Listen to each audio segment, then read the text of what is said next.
most of you all know that Mr. Conway and I are business partners, and we're also cousins. So I will be recusing myself from any votes on this matter, and probably won't take part much in the discussions.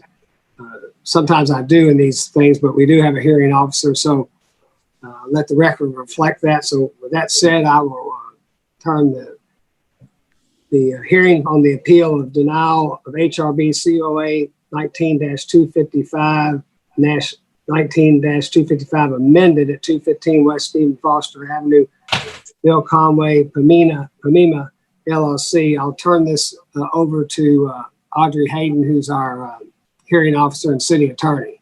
Okay, thank you, Mayor. And I know that the parties are aware of this, but I just wanted to kind of go over a little bit of our schedule.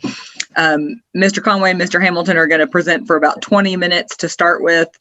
And then Ms. Jennings and Mr. Cole are going to present evidence for you for about 20 minutes after that. And then each party will have 10 minutes for rebuttal or questions, cross-examination, I suppose.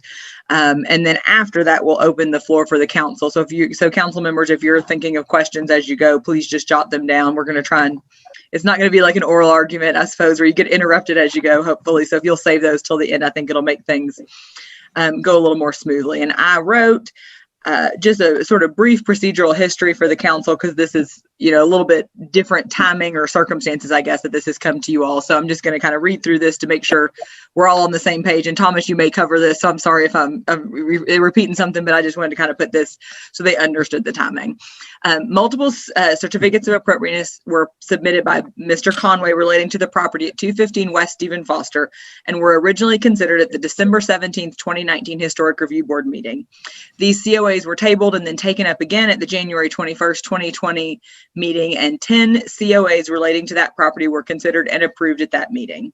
Specifically, in the summary of recommendations of the COAs that were approved by the City Council at the January 28th, 2020 meeting, COA 19-255 stated, Bill Conway, applicant owner, requests to construct a 2-story addition and add windows at 215 West Stephen Foster Avenue. Recommendation, approval for the proposed windows with the following conditions. Conditions, the aluminum clad or wood windows are both approved, and the final design with any changes would be staff approved. Mr. Conway proceeded to install new windows on the addition and replaced the historic windows in the original portion of the home with new windows. A stop work order was issued by the city on April 23rd, 2020 on the basis that the new windows were approved for the addition only. Mr. Conway filed a lawsuit in Nelson County Circuit Court on December 16, 2020, seeking a ruling he was permitted to replace the windows in the original portion of the home. Subsequently, Mr. Conway brought an amended COA to the Historic Review Board on February 16, 2021, seeking to keep the windows as installed.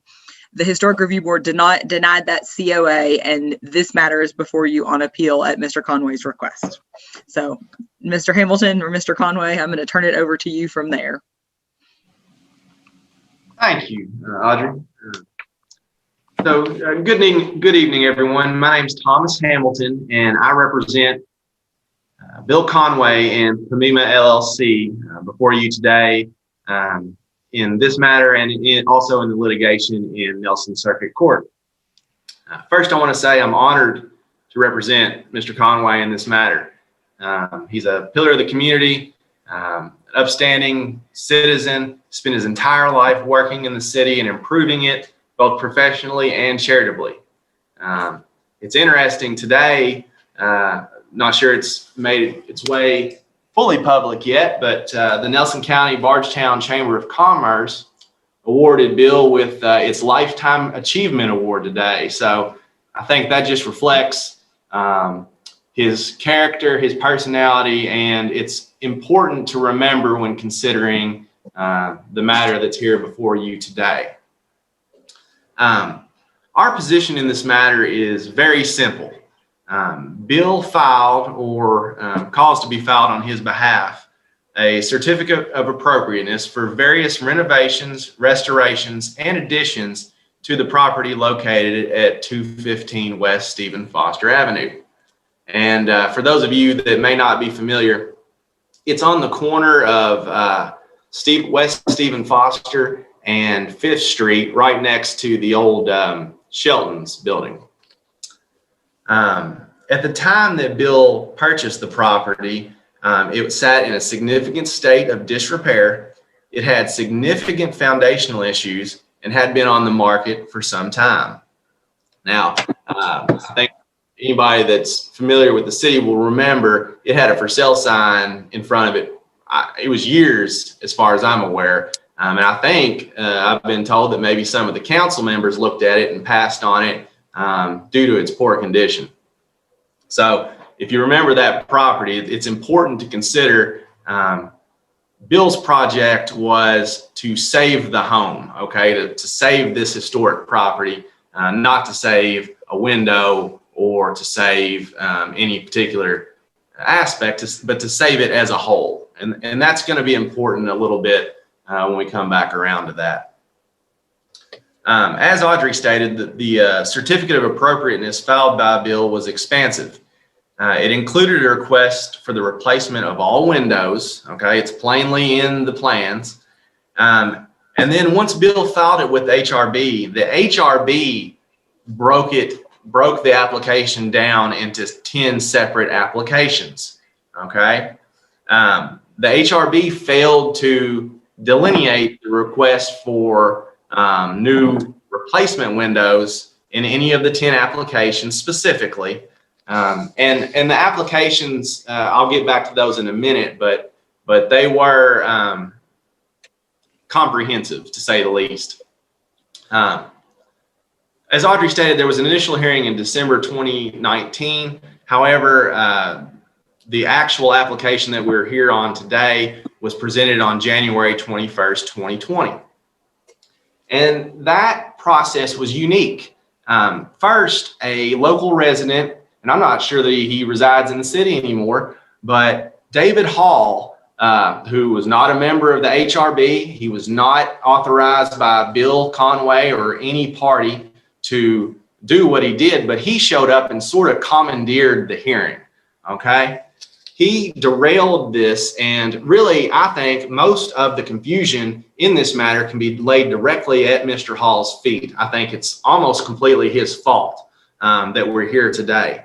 He showed up, Bill showed up with his architect and his builder in good faith with a set of the plans ready to discuss the entire project. Mr. Hall showed up with what he believed to be more appropriate plans. He trespassed on the property and showed up and commandeered the meeting from the start. Okay? Broke the law by trespassing. He didn't have any authority to be there. So that's important. He ended up wasting the time of Bill and led to significant confusion, which I believe personally is why there's the confusion here as to whether or not the windows were approved.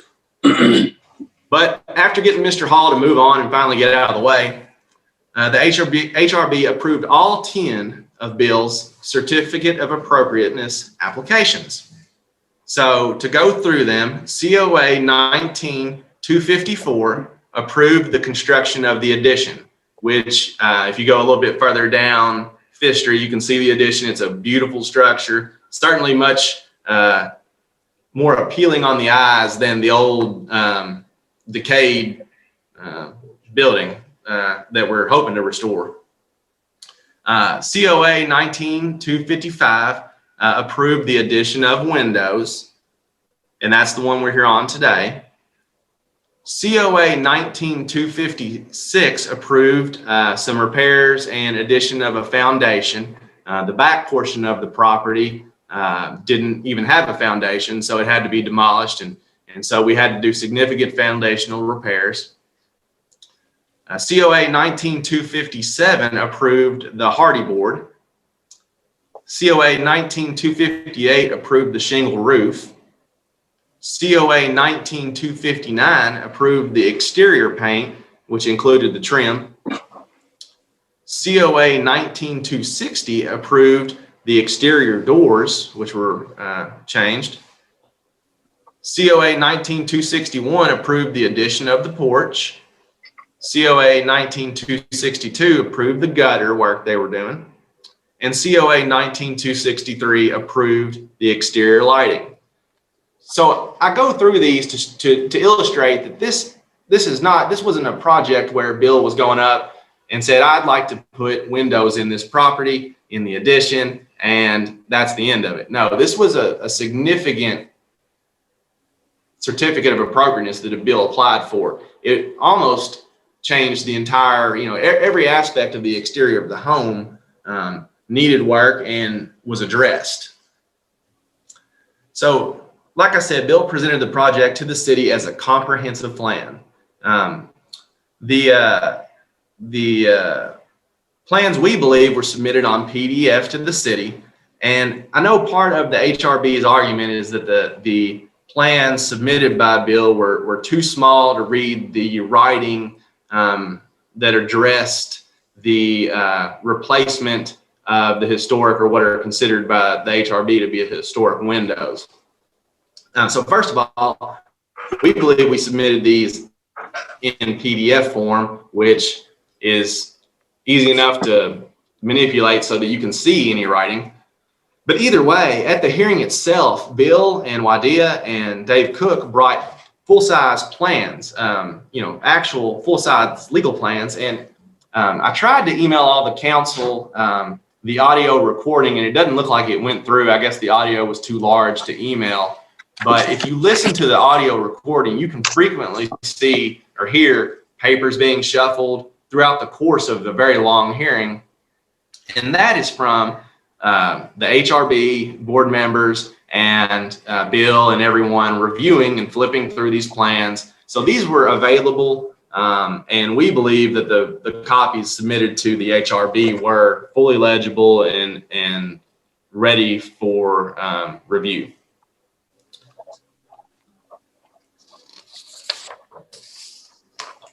So just to reiterate, Bill provided everything in a clear, concise format. Okay, and also it's also our opinion that the Historical Review Board, the R stands for review. So if the board feels, or if any member of the board felt that they were unable to accurately read the plans, then it's our position that it's incumbent upon the review board to request that the applicant provide plans that are legible. And no request was ever made by Bill, and that's because they were legible and were available. So after approval of the project as a whole, Bill received a certificate of appropriateness dated January 28th, 2020 from the Bardstown City Clerk, which stated, and this is a quote, "Work approved. Approval to install the proposed windows with the following conditions. The aluminum clad or wood windows are both approved, and the final design with any changes would be staff approved." And period. And that's the end of the quote. Following the receipt of this COA, Bill proceeded with the project. He first shored up the foundation and then ordered the custom windows. Okay, after he received the custom windows, he installed them as permitted. All right, after he installed them on April 23rd, 2020, Bill received a stop work order from the city. The stop work order alleged that Bill had replaced the old windows without approval. And from the date of that letter until the present, Bill has attempted to negotiate this matter with the city and with the Hrb to remediate the issue. Okay. Bill has met twice with Rashay Jennings, the Hrb director, and also I believe Audrey may have been present at some of those meetings, to try to resolve it, and with no success. Okay. The response of the Hrb has consistently been remove the new windows and replace the old decrepit windows immediately, or you're not going to be able to proceed with your project. Bill has suggested a number of remedies. First, he proposed that the Hrb or the city investigate whether any grants or funding are available for historical structures which would help remediate this issue. Okay. Number two, he offered to sponsor a workshop wherein some of the windows could potentially be repaired, and people interested could learn a trade. We'll get to this in a little bit, but one of the issues in repairing these old windows is finding people willing and able to do the work. Okay, we'll talk about this in a minute, but some of the estimates Bill has received are significantly more costly than replacement. I mean, several times, 4 or 5 times the cost per window, and the time frame is months or years by the time people can get to this. So this will be important in a minute. He offered to allow the HRB to inspect the old windows. This is earlier in the process in April, and now fair enough to the HRB refused to do it due to COVID, which I mean I guess is reasonable. But we wanted them to look and see how poor they were and why they needed to be replaced, and the HRB wasn't willing to do it at that time. And then we also have offered to donate the windows. We still have the historic windows, and we'd offer to donate them to a historic cause, something like Anatoc that doesn't have windows, that could use some historic windows from a similar time frame. So Bill has consistently and frequently attempted to negotiate this matter with the city. Also, Bill contacted the Kentucky Heritage Council and offered to sponsor a similar workshop to try to get local contractors together to teach a trade, to try to inform people on how to do these things, and wasn't taken up on this request. That last suggestion was made by Patrick Kennedy, who it's our understanding, we've seen a report that he's provided to the Hrb. He's a supposed expert in historic preservation,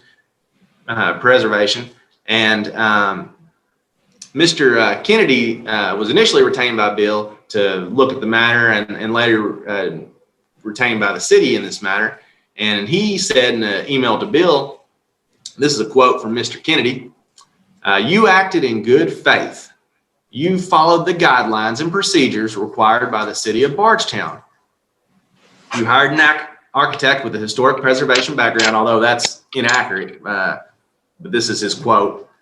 "You received approval of the plans from the city of Bardstown. You were in compliance with the approved plans when you replaced the windows." Okay, so this is the view of an independent third party, Patrick Kennedy, on his initial review of the windows, is that Bill was fully authorized to do it and moved forward in good faith and did what he should have done. So all the remedies that Bill offered and continued to try to get would allow him to continue with the project and helped the historical preservation of the city. Okay, that's important because Bill respects the Hrb. We believe there, and I believe it personally as well, that the work that they do is important. But after months of essentially negotiating against himself, Bill had no other recourse to file suit against the Hrb for its illegal and improper action in issuing that stop work order. So we're here today hoping the City Council will use common sense and recognize the windows were approved and that Bill acted in good faith in doing so.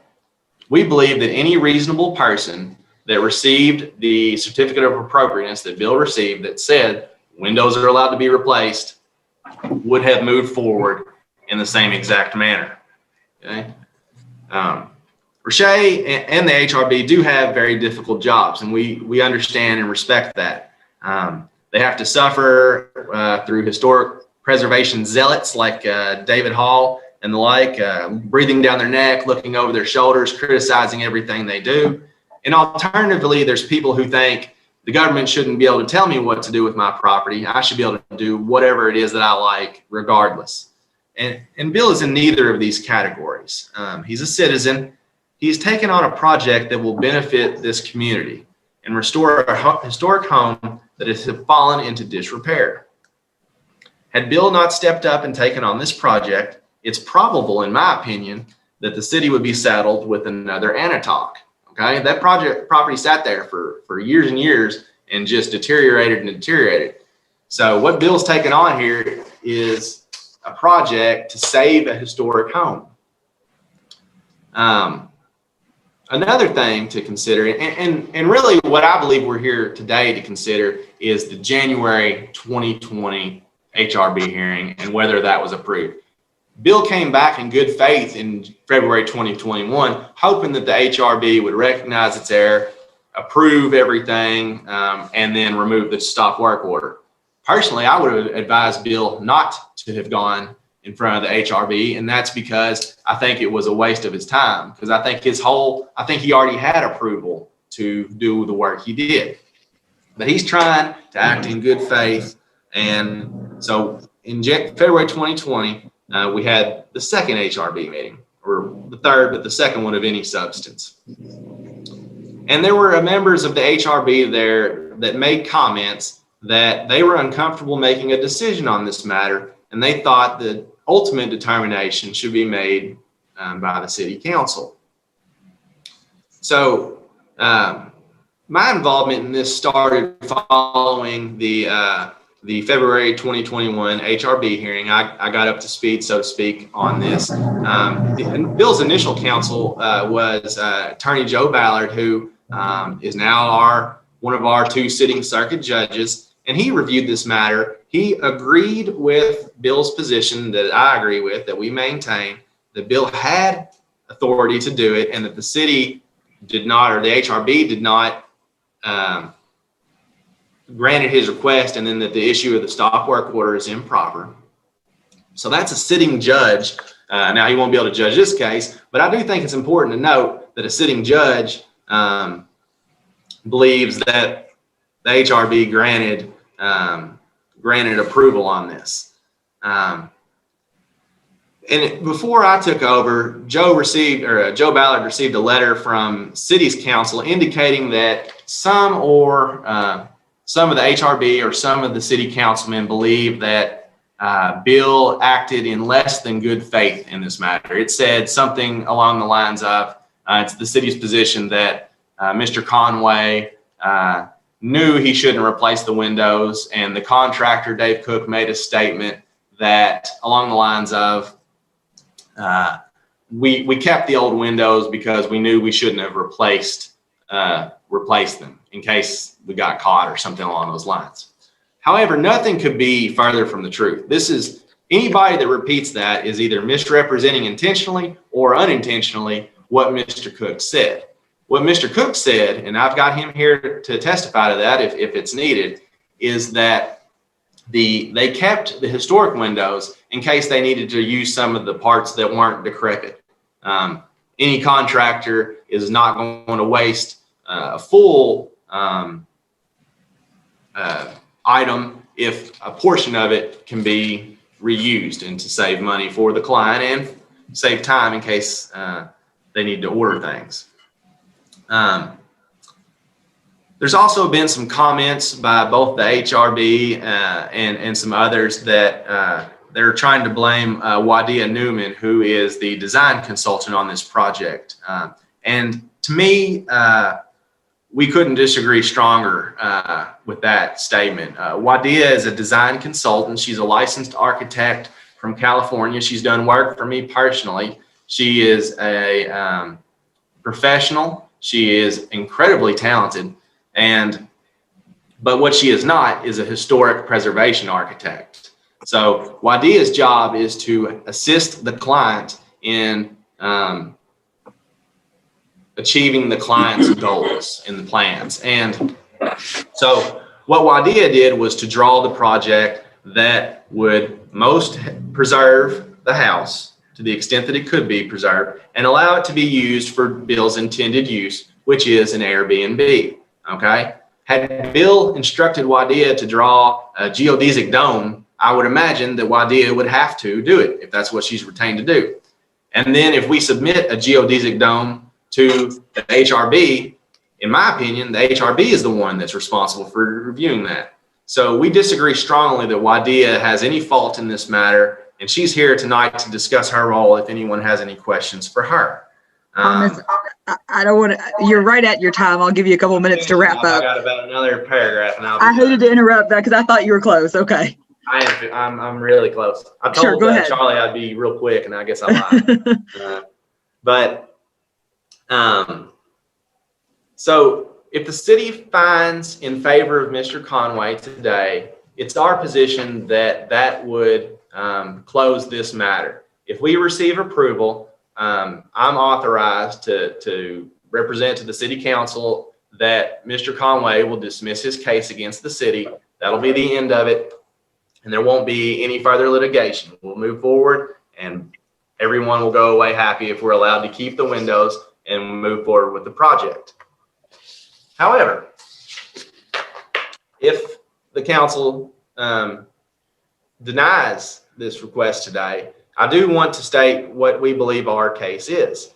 Bill was going to have this property on Airbnb. He was going to list it for $500 a night, and we believe conservatively it would have been full 10 nights a month. Okay, so we believe his lost income to be at a minimum $5,000 a month.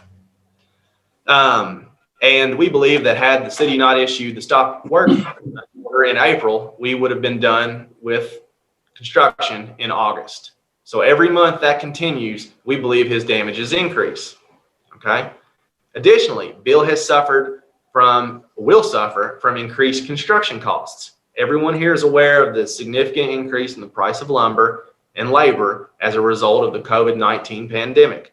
We believe that if we're ultimately successful in our lawsuit, that we would be entitled to recover those damages. And then additionally, the repair of those windows is going to be time consuming and very expensive. So any costs that we incur related to that, if we're able to prevail in our lawsuit, certainly we will intend to seek those from the city. So this is a very conservative estimate. I don't believe I'm out of line on these, and it will continue to grow as time progresses. So Bill's agreement to do away with this is actually against my advice. I think he's got a strong case, and it's worth pursuing. But he wants to be done with this. He wants to be agreeable, and he wants the matter closed. So this is an important. And additionally, it's my understanding the city's privately paying for counsel on this. So in addition to any damages that we may receive, the city would also be forced to expend significant amounts on its own representation. So we are here today in good faith. We want to close this matter. Bill wants this matter put behind him. He wants to move forward with this project.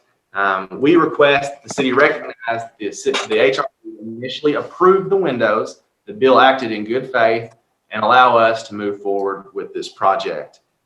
And with that, we'll turn it over to Mr. Cole and to Ms. Jennings. Thank you, Thomas. Rashay or Okay. Charlie? I guess, Charlie, are you Okay. okay with me going first? Yes. So what we're asking you to consider tonight is to uphold the HRB's decision to not allow the windows that were installed by Mr. Conway to be kept, and to ask that the original windows be repaired and reinstalled on the original structure. I'm citing several reasons why we're asking you to uphold this decision. The Historic Review Board follows federal standards for preservation, and we have local guidelines for preservation as well. So I'm going to begin with our local Hrb guidelines and what they call for, which is Exhibit Q. Number 1, retain historic windows. Number 2, repair historic windows using materials that match the original. Number 3, historic windows on primary elevations, the front and the side, must be preserved.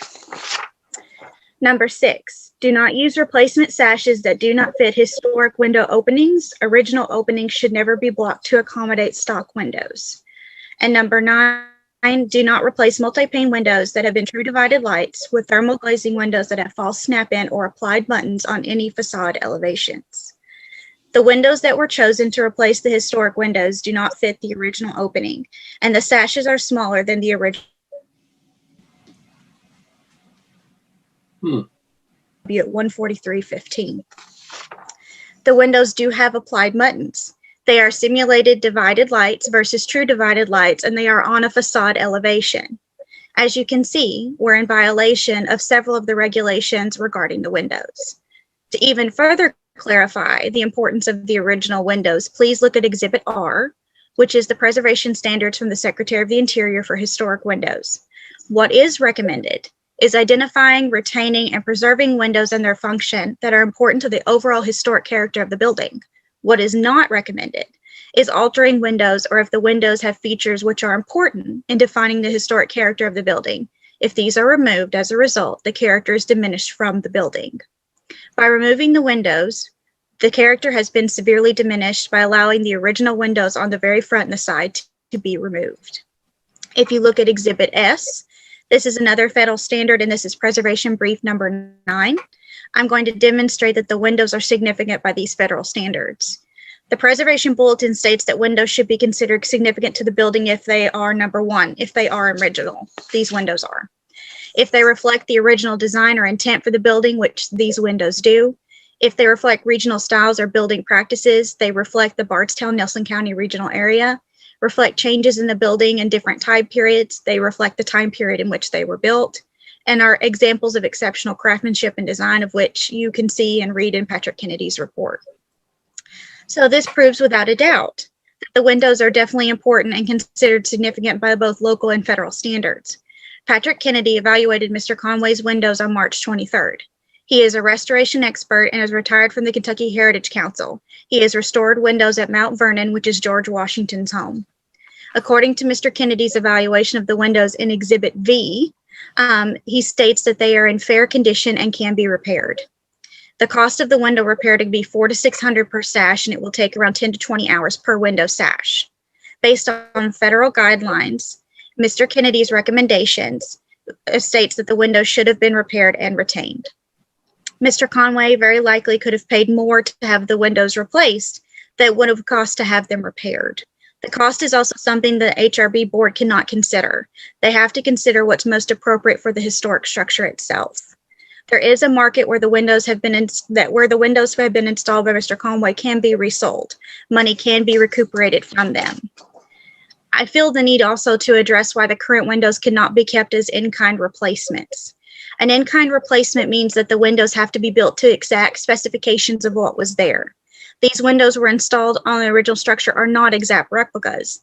This is noted in Exhibit W in February 2021 audio at 2/19/21 that the windows are not in kind and they're not the same size.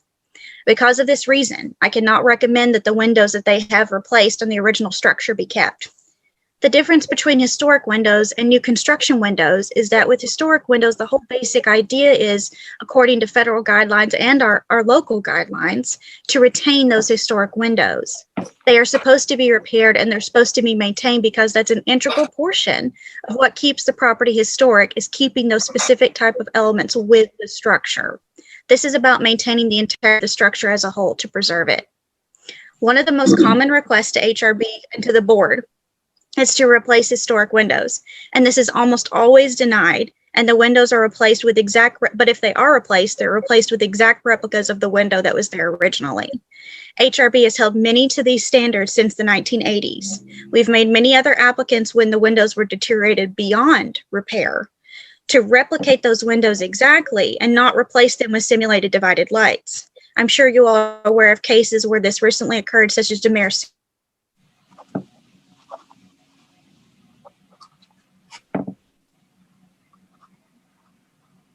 here. They just need to be repaired and reinstalled.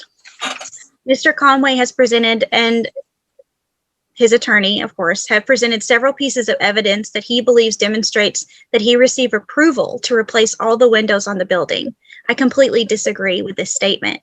My evidence will support and illustrate that there is no way that Mr. Conway at any point could have ignored so many different separate pieces of evidence that state that the windows were supposed to only be installed for the addition.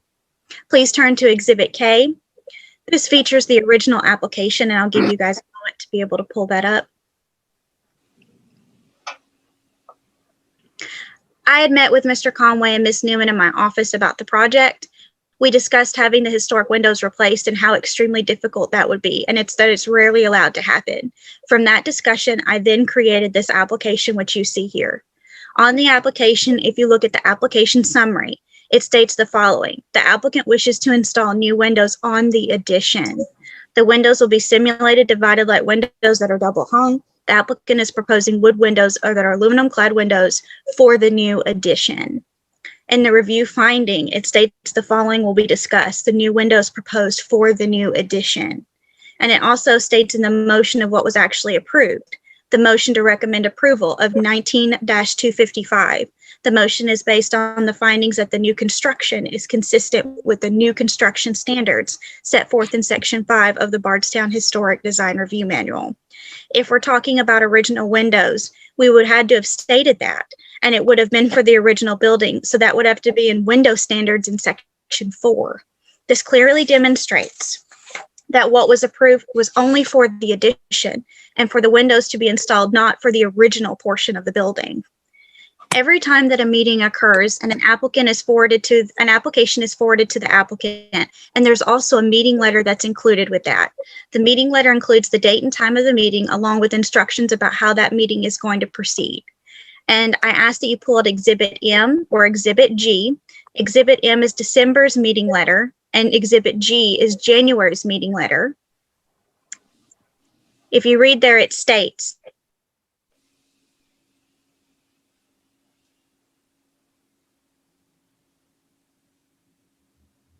then actually voted on in January of 2020. For 2 months, I was not corrected. There should be any changes to this application. Now let's look at the agenda, which I also sent you in the meeting letter and the application when someone applies. If you look at Exhibit N, which is January's agenda, and you look at Exhibit U, which is December's agenda, you will see the following. COA 19-255, Bill Conway, applicant owner, requests to construct a 2-story addition and add windows at 215 West Stephen Foster Avenue. Again, nothing here states anything about the original structure, and the council is very aware of how I also phrased this about adding anything to a new addition or new construction. This was also sent to Mr. Conway for 2 months with no corrections made. If you review the Certificate of Appropriateness, Exhibit L, it states that the work is approved to install the proposed windows with the following conditions. The conditions were as stated. The certificate is actually based on, as in proposed in the application, and that is the application that I wrote, stating that everything you heard earlier, that the windows were only for the addition. To even further verify this, if you look at Exhibit I, December's Hrb meeting minutes, and Exhibit H, January's meeting minutes, also verifies that we never mentioned the original windows in either meeting for 2 months. I would also like to point out to you, if you view the audio Exhibit P of January 21, 2020, on 2 separate instances, the chairman of our board refers to the windows being only for the addition. This occurs at 121:55 and 122:46. This means that the windows were being considered only for the addition and not at all for the original structure. Mr. Conway and Mr. Cook were present for this meeting, so they heard this with their own ears, and they never corrected the Hrb board. If they wanted the original windows replaced, they should have stated that during the meetings or corrected my board. This never occurred during both meetings. Mr. Conway will suggest to you, because his application had a legible small font that states that he wanted to replace all windows, that he should be allowed to do so. Hrb and I disagree with this statement. We were given larger plans of the house, but I was emailed the scan of the plans with the dimensions and the writing on them stating that the applicant wanted to replace all windows, which was not decipherable. During the February 21 meeting minutes, Exhibit W, Chairman Barkley stated that the plans were not legible and the board could not read a single word on the plans that were scanned and given to Hrb. Mr. Ballard stated if there is an issue of visibility with the plans, that should have been mentioned by the board, and I come in and state that that was in fact mentioned during that meeting. I stated during the meeting that verbally everything had to be discussed, including Mr. Cook giving the original dimensions of the siding and the new siding dimensions so that we could make sure that they matched. We all told Mr. Cook we could not read the lettering on the plans, and he stated he would give us the details and explain it. The Hrb board did talk about how they could not read the dimensions or anything on the plans in question, and they asked that the details of the project be verbally told to them so that they could confirm it. So as you see, I'm a little concerned about how all of this information can be overlooked when so many separate examples have been sent to the applicant regarding the exhibit, and they were for the addition. I also ask that you look at Exhibit T, which is an invoice for the windows that were purchased. The windows were purchased on 2 separate orders. If you listen to Exhibit W in February 2021 meeting minutes at 1:36:42, Mr. Cook admits to installing 2 bottom windows and then 2 to 3 weeks later to installing the rest of the windows. So can you please listen to this audio with me? When I got the windows in, I put 2 in on the district side at the bottom, and we waited about 3 weeks, 2 to 3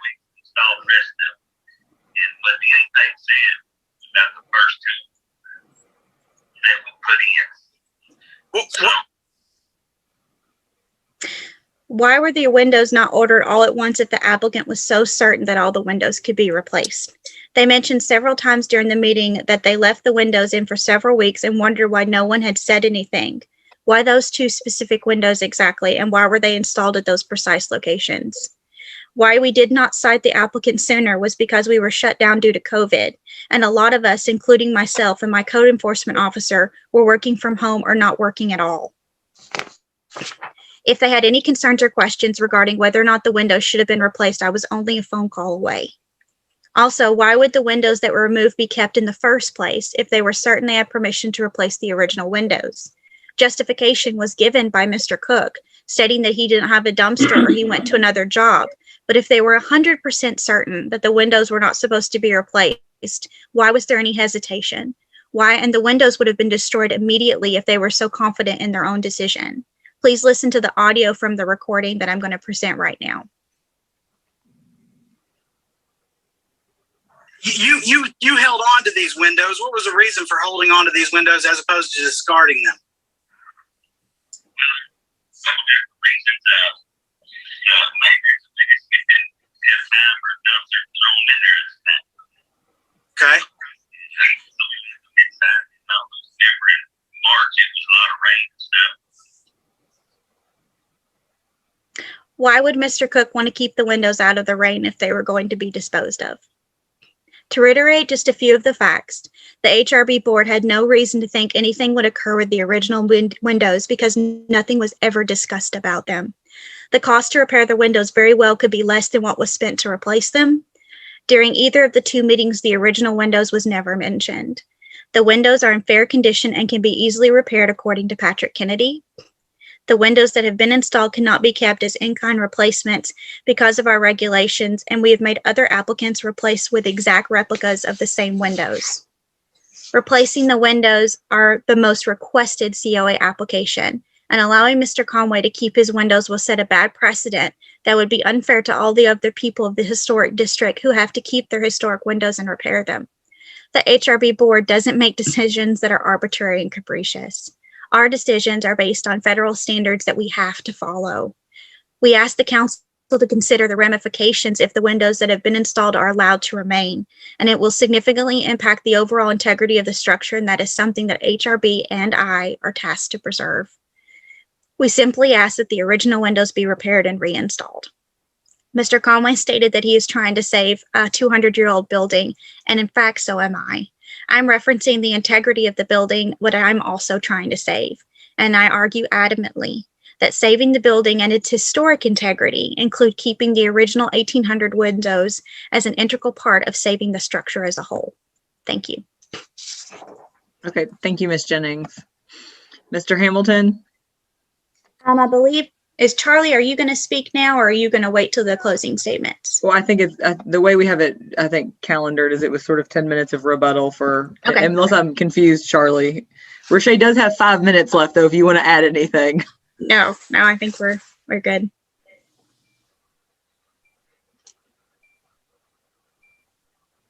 Okay, guys. So I'm just in rebuttal. Largely, we of course disagree with the position of the Hrb. First, the reason, and Dave's here, and I can maybe have him state himself what the reason they didn't throw away the windows, but the primary reason is he just hadn't gotten around to it. We were going to maybe try and get a couple pieces that could be salvaged, and we're going to throw the rest of them in the trash can and take them to the dump. And, you know, we certainly wish we had done so now, so we wouldn't be here on this, but we didn't. But I think the main thing is we submitted plans that included replacement of the windows. Now, the Hrb is supposed to review the applications, and the certificate of appropriateness references the application. Okay, and the application included the plans, which, if you look at the original application, had about 8 pages of plans. Wadia may be able to state briefly. Wadia, are you on here? Yeah, can you hear me? Yes, Wadia, you had mentioned to me when we discussed this yesterday about how you only had a few things on these plans to illustrate the important, what was important and, the most important factors in this project. And could you state that for the council so they understand what was submitted and whether it was clear or not in the plans that the windows, the historic windows or the old windows were going to be replaced? Yes. I had all 4 elevations drawn, and on the elevations, there were a total of 11 notes. And on the side elevation that had the note about replacing the windows, that had 8 notes on it. I've learned over 25 years of working in the Kentucky area and also my career in Arizona and California that you keep it simple, that you only put on the drawings what is most important. Knowing that this was going in front of the review committee, I only put notes that mattered. And of the notes that were on the side elevation, of the 8 notes, 5 of those stated match. Match the stone, match the siding, match the trim. Then there were 3 notes on the front. And those 3 said replace or repair. The biggest note on the top was replace all existing windows, remove existing storm windows, and repair or replace trim. All right, now that is about as simple as it gets. There were 3 notes on the front. So I was telling Thomas, if you're reviewing this, you could not miss this. This was as simple as it gets. And Wadia, let me stop you real quick. Go ahead. Were you present at the January 2020 meeting? Correct. Okay, and was it your impression, did you believe that during the course of the meeting that the replacing the windows was addressed? Well, I mean, the information was on the drawings. So regardless of what was said, the fact is you couldn't miss it. Do you believe You absolutely had to figure they read that, and they didn't have a problem with it. Was it your impression that the HRB had approved the historic windows be replaced? Yes. Okay. All right. Now, Wadia, I'm going to let Dave Cook talk real quick so he can say it in his own words. So I'm going to turn my computer around. And so, Dave, will you just tell the council whether or not you believed you could replace the historic windows? Those windows was damaged too much. You might find a part or 2 you could use, but we didn't get around to throwing them away. But then after I got the work stop order, I didn't want to throw them away because of just right here, litigation or anything else. Probably should have thrown them away. Let me ask you this. Did you believe, were you at the meeting on in January of 2020? Yes. And did you believe that following that meeting that you all had authority or approval to replace the historic windows? Yes. Okay. And why did you replace 2 windows initially? We got, I think it was 10 windows on the front. So we came in and my work schedule went and replaced 2. So we come back like several days later, replace the rest of them. So my question was to Rashay, if you had a problem, why didn't you say something about the first 2 windows? Mm-hmm. The stickers are still on. That was took off, but you never said anything till I got all of them in, and I felt like you changed your mind, even what y'all approved. That was my words to her. Anything else you'd like to say? When I question, I give them a detailed size of the windows, which they approved. Now I did go on the outside and add a seal to the new windows so they would look more like the older windows, because you got that, the new ones don't have a seal on them, stick out. So I did add that on there. So when they say the size is not there, if they'll add the seal I put on, they'll find out they're extremely close. And Dave, you frequently do work in the historic district. Is that a fair statement? Yes. Mm-hmm. And this project, would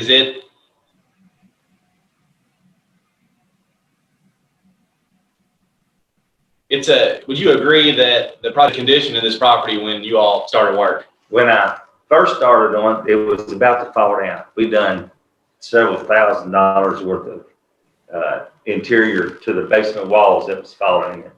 You know, before we even started that, we had to shore it back up. Okay. So if Bill hadn't taken this on, this property could have collapsed. Oh, it was almost ready to collapse. Okay. Thanks. All right, guys. So I think I'm about out of time, but again, I think it's our position that everything's post January 2020 is irrelevant to this matter. The only thing that's relevant is that we submitted an application with the relevant plans included. Those plans were approved. The project was approved, and we proceeded with authority. And we want to get this over, get it ratified, and finalized tonight. Thank you. Thank you, Mr. Hamilton. You have 2.5 minutes if you have anything else to add, but if not, I'll turn it over to Mr. Cole or Ms. Jennings. Okay, thank you. All right, this is Charlie Cole. I want to introduce myself to the council members that don't know me. I have been retained to represent the city and the historic board in the lawsuit that was filed by Mr. Conway about the very issue that's in front of you today. In my opinion, Mr. Conway jumped the gun because his lawsuit was filed before this issue had even become to the city council. And now we are before the city council. And from the statements made by Mr. Conway's attorney, it appears that Mr. Conway is trying to now use this lawsuit for leverage. I want to start, though, to give you some history. There's been some history given by Audrey at the beginning. There's history with Mr. Conway, which some of you may or may not know. And that is that Mr. Conway was a resident in the historic district, and he is very familiar with the rules and regulations for the historic district. He should be aware, like Riche said, that replacement of windows is the most common request and it's the most routinely denied. You've been given a package of exhibits, and you'll see there at Exhibit J, there are 2 applications that Mr. Conway filed in 2001, then 12 years later in 2013, and then the numerous applications that are before you today, at least one of them. So he's familiar with the system, and these applications to the Historic Review Board, they don't happen in a vacuum. You've heard Riche said that she met with Mr. Conway and met with his design consultant. And I will remind the board that the design consultant is not an expert in windows. Neither is Mr. Cook. I think both sides are recognizing Mr. Kennedy as an expert. And there is a letter from Mr. Kennedy in your packet. And Riche, it includes the cost of replacing these windows. But in this meeting that was held between Riche and the design consultant and Mr. Conway, it was advised to each of them that replacement of the windows in the historic district is the rare exception, or words to those effect. And again, you've heard that's the most common request and most commonly denied. There's been discussion as to plans. I'd call them drawings, but in any event, those are 2 foot by 3 foot wide, 24 by 36 inches, but they were provided by email in a PDF. And so those dimensions were not readable to Ms. Jennings or the board. And in fact, at the hearing on the applications, Riche made a particular statement that you need to orally present all the dimensions to the board because we could not read those. And so those had to be presented orally to the board. She could also similarly not read the notes. If you can't read the dimensions, you can't read the notes. Then Riche had mentioned application number K, and you're going to hear me revisit some of the same documents. This application K is the application that was drawn up. And again, it reads, the applicant wishes to install new windows on the addition. There is no mention of the historic structure. And there are mention, if you look through that exhibit, of new construction. Second page at the very top reads new construction. And so new construction is what we're talking about, not the historic windows, the W codes that Rashay has discussed. Those W codes, she went through them at Exhibit K. Exhibit Q, if you want to look at those. Also, there's been no quote given by Mr. Conway. And again, there has been a quote given, and it's shown that this will be feasible and possible to replace these windows, and they have been saved. And that's some of the most telling evidence is the audio that we listened to. But one of the other most telling pieces of evidence is the letter that was sent to Mr. Conway. I just read the application. It says the applicant wishes to install new windows on the addition. On Exhibit M, a letter, there's two of them that were sent, but the first one sent on December 13th of 2019 provided Mr. Conway with this application that said windows on the new addition. And he was given a letter that said, when he's given that application, with this letter, you will find a copy of your COA application and a copy of the agenda for the meeting. Next sentence, this is in paragraph 3. Please let me know if there are any corrections or changes to your applications as soon as possible. That is December 13th, 2019. 60 days elapsed before the hearing on these applications, and there was no request for a correction, no request for any changes. And we know that this went before the board, and there was no discussions about replacement of the windows on the historic structure. Indeed, the application that was discussed talked about only the new addition. Now, we've heard from Mr. Kirk and we've heard from the design consultant, but we have audio proof of what was said at those hearings. And I think it's important enough that we play it one more time. First, Mr. Cook. When I got the windows in, I put 2 in on the district side at the bottom. And we waited about, 3 weeks, 2 to 3 weeks to install the rest of them. And when anything said about the first 2 that we put in. So I think this along with the letter is the most telling evidence you have before you, in my opinion. 2 windows, only 2 were put in, and 2 separate invoices that ordered these windows, and waiting 2 to 3 weeks, which Mr. Cook has already said we left the stickers on. So if someone saw it, they would know. So there was a deliberate wait of 2 to 3 weeks, putting only 2 windows in. The puzzle pieces don't fit together. They don't fit together. And what further makes the puzzle not fit together is the second statement by Mr. Cook. You held on to these windows. What was the reason for holding on to these windows as opposed to discarding them? Some different reasons. Maybe have time or dumps are thrown in there as that. Okay. Every March, it was a lot of rain and stuff. And so there was a discussion about Mr. Ballard, now Judge Ballard. And what I think is significant, these statements by Mr. Cook were not elicited by questions from the board or questions by Audrey or questions by anyone else present, except for Mr. Conway's attorney. Mr. Ballard made these questions, and Mr. Conway's contractor made these statements. So again, the puzzle pieces don't fit together. But on closer reflection, I would ask that the council see maybe those puzzle pieces do fit together. And what they may show, you can come to your own conclusion. This was something that was snuck into the application. It was not addressed by the board. The board has now addressed it, and they have said the windows must be replaced. And Hrb is here today on behalf of the board, asking you to affirm that decision of the board that the windows be replaced. Thank you, Mr. Cole. I'll use my last 2 minutes to address some of the things that were just said.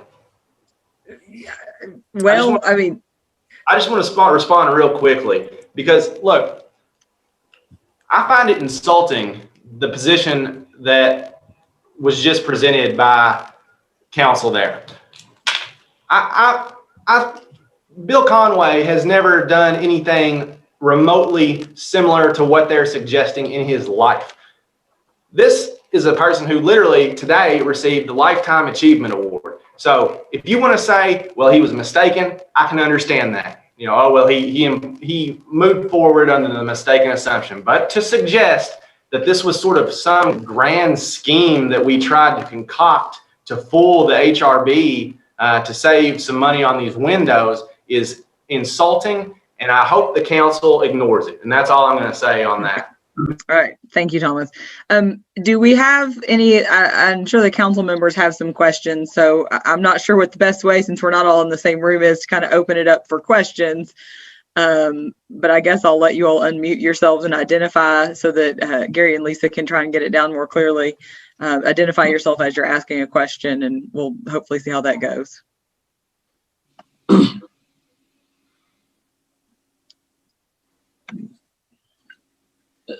This is Joe Buckman. If I could, I do have a couple of things, if you don't mind. First thing, I guess I really need to comment on Bill, and he needs to be commended for even considering this project to start with. There was no question that this property had and still does have lots of issues, but and those issues were both structurally and aesthetically, as we all know. But there is no question that that house needed attention, and it needed it soon. And thanks so much for starting on that. I really, you can't imagine how much I appreciate that. Just a couple of things, if you don't mind. If I do remember Mr. Hall being at that meeting. I can recollect that. I was at that first meeting. I think I've been at every meeting that's been involved here except for the private meetings. And I kind of remembered a lot of the things there, but I don't remember enough to quote anybody on that. But first thing I would like to say is, though, on Mr. Kennedy, it sounds like that verbally he told Mr. Conway something different than what he wrote in his proposal here. If I got that correct, he said, you know, you went about the process correctly, you did this, and I can't remember exactly how Mr. Hamilton said that. But then again, you go and you look at his proposal, and then it's kind of contradictory there a little bit to me. And if this is out of line, we don't have, well, I won't ask that question yet. Hang on a second, okay? Here's one thing I was going to ask. The old windows, it sounds like the old windows actually never came up for discussion with the HRB board until after they were gone and the new ones were approved. I mean, not approved, but installed, excuse me. And then the other thing that on application 255, it's a little puzzling to me too, the way it's worded, and I don't know how that happened, but it did say the applicant is proposing both aluminum clad and wood windows. And I'm not sure what that really meant, or because obviously all that was used there was aluminum clad. I'm a little disappointed that and if we did, I missed them. We don't have a copy, or we don't have anything to look at on that plan that's been presented a couple of times where it says things were written on those plans. Councilman Buckman, it is attached to the, I'm not sure which exhibit that is, but if you, I believe it's, I'm sorry, my dogs are barking. I think it's Exhibit F or Exhibit K rather. I believe if you open that and then you scroll down toward like page 16, 17, 18, it's a pretty long. Okay. I didn't go far enough. I'm sorry then. I think that where that writing is, I think is on page 17, I want to say. What It's also on Exhibit C as well. Okay. That's correct. It's on page 17. All right. Oh, I'm sorry. I missed that. I apologize for that. This was the same presentation, if I'm not mistaken, that you all received, Rashay. Is that correct? Yes. Okay. And I'm blowing this thing up. And as we speak here, I'm looking at the front.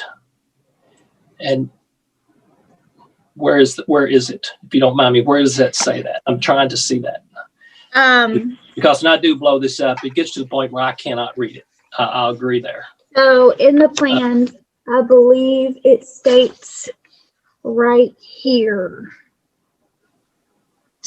There. Oh, that the corner? Yes, that they want to replace all the windows. Okay. Well, I have to say that is beyond my legibility there. I cannot read that personally. So, let's see if I got anything else here. All right, Rashay, when something's brought up as important as windows here, I mean, obviously we've talked about this, but there is lots of open discussion about this with the HRB. Am I correct on that? That's correct. And it usually, that discussion would include talking about the quality and how condition the old windows are in? That's correct. If the original, yes, that's correct. Okay.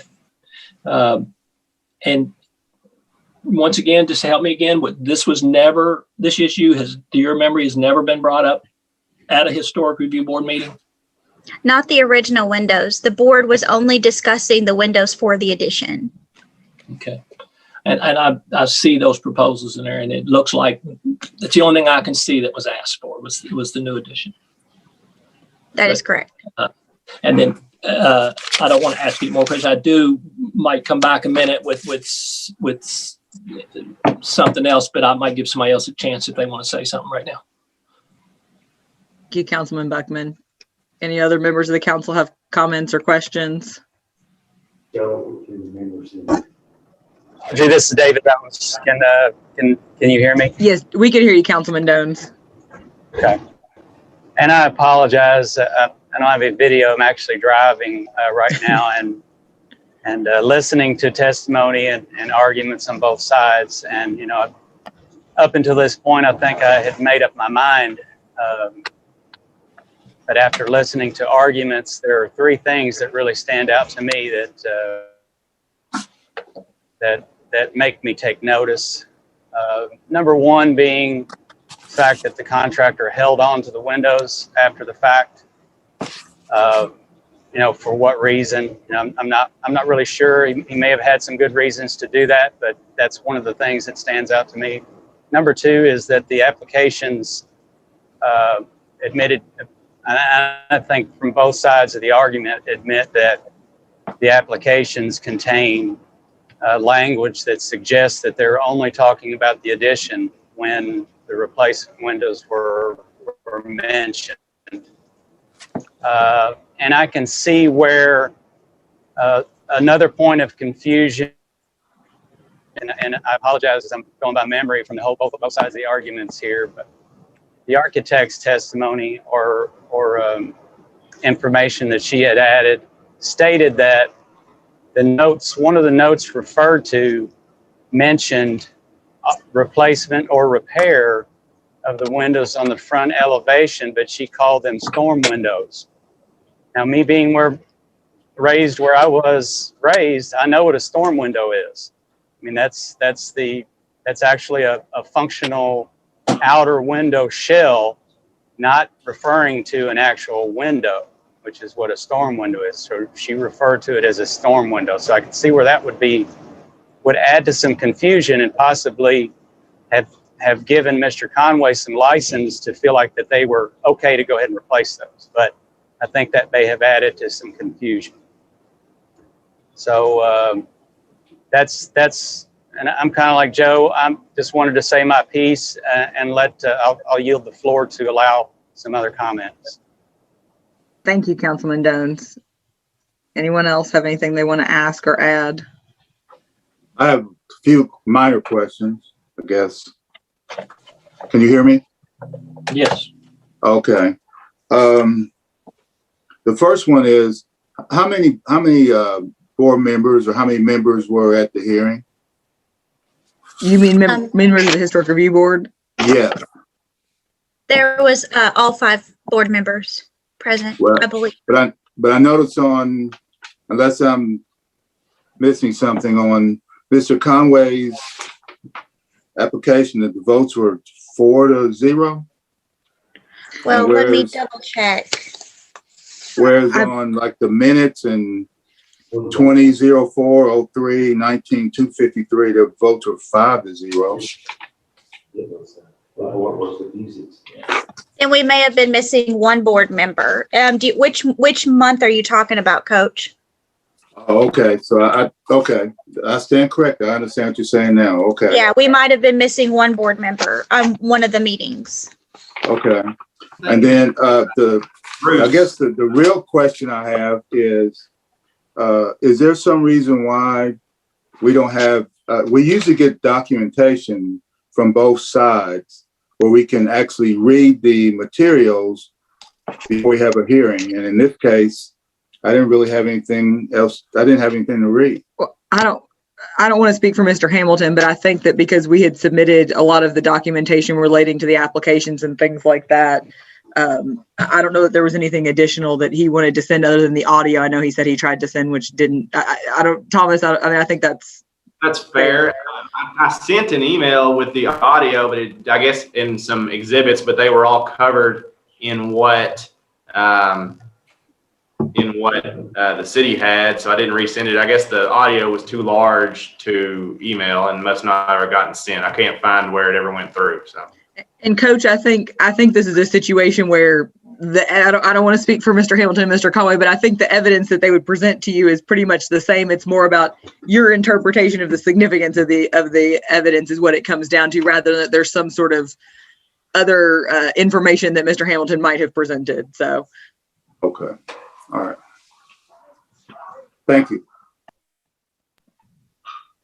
Anybody I'd like else? to go next. Oh, Are you ahead. finished, Coach Rowe? I think he muted himself, so I think he is. Go ahead, Councilwoman Hart. Okay. I just want to say, I know we all agree that this is very unfortunate that it's a misunderstanding and it's come to where it has. Mr. Conway made a good investment in our community. I showed this house before Mr. Conway bought it, and I know what kind of disrepair it was in. So I know what a challenge he faced.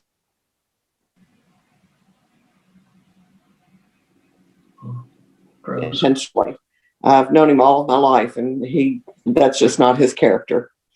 The one thing I keep going back to, actually 2 things, is I'm still trying to find on the plan where it points out, or where the note was made indicating that all of the windows were going to be replaced.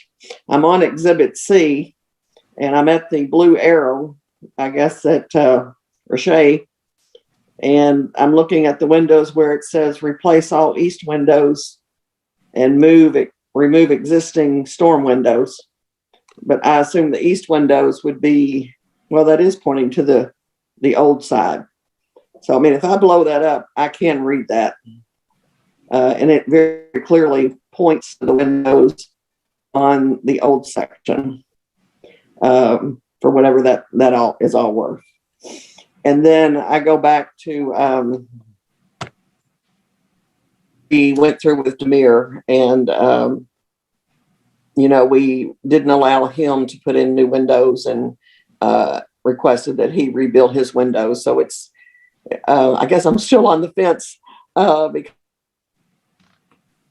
both ways, but it's hard to do anything other than be consistent with these cases. So that's what I have. Thank you, Councilwoman Hart. Okay. Anyone else? Or Yeah, Can I come back? Councilman Buckman? Sure. All right. Obviously the stone foundation was approved, but was there any, which is on the new part, is there anything at all that was approved on the old part of this house that was specifically approved on the existing part of this house? And I guess the roof, I don't know. I think the roof on all this building is the same. Am I correct? Address that. Hey, hey, Joe, Yes. something that, Did we lose him?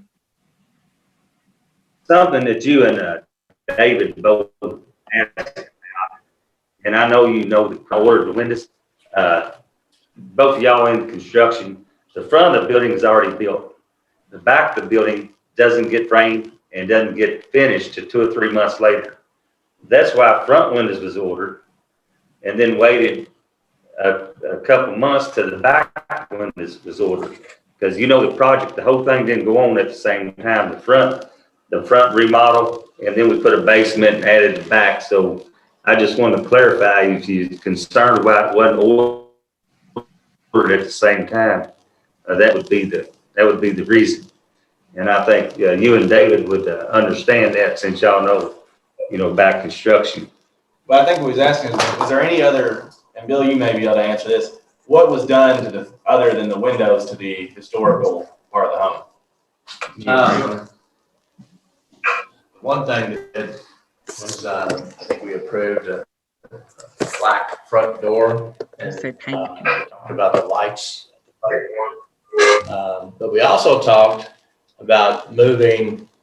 Can everybody hear Bill? I want to make sure that he's talking. Can everybody hear Bill right now? Mm-hmm. Yes. Yes. All right. I just want to make sure. We talked about the old section during the hearing at that time. I think Wadia and David both discussed both of that at those times. But so we did talk about the old section.